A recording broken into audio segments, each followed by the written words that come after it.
देश की संसद में दो व्यक्ति उपद्रव मचाने के लिए संसद के अंदर घुस गए।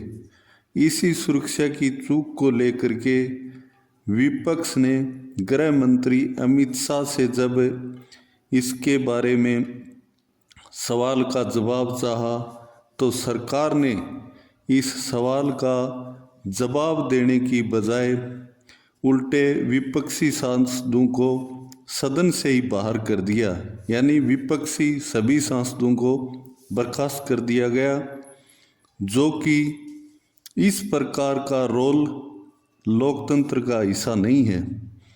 यह तो बिल्कुल तानाशाही है।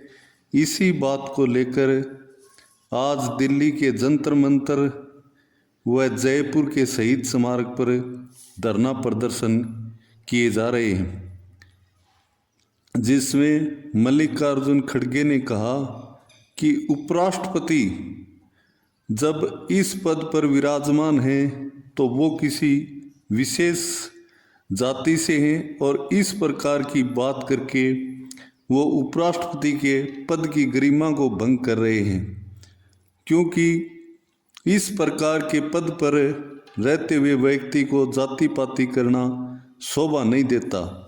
और जब एक दलित व्यक्ति की संसद के अंदर बात नहीं सुनी जाती है और संसद के अंदर उसको वापस ललकारते हुए बैठा दिया जाता है और उसकी बात सदन में नहीं सुनी जाती है और उस पर किसी भी प्रकार की प्रतिक्रिया नहीं दी जाती है, तो वो भी किसी जाति का होगा।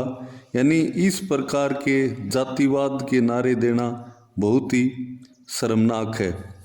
इसी प्रकार पीसीसी चीफ गोविंद सिंह डोटासरा ने कहा कि राजस्थान में बीजेपी की सत्ता आ गई है, लेकिन इसके बावजूद भी मंत्रिमंडल का गठन नहीं किया जा रहा है।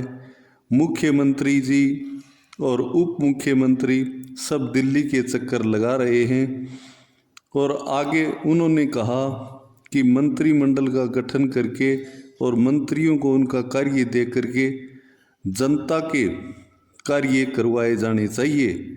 जब हम दिल्ली जाते थे तो वो हम पर चुटकी लेते थे कि रोज़ाना दिल्ली के चक्कर लगाते हैं, लेकिन अब आप पता नहीं दिल्ली के कितने चक्कर लगा रहे हो और आपके कितने शीर्ष नेता हैं पता ही नहीं।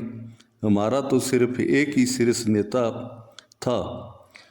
इसी बात को लेकर के उन्होंने आगे भजनलाल शर्मा को कहा कि आप नरेंद्र मोदी की तरह तानाशाह मत बनिए और उनके रास्ते पर मत चलिए।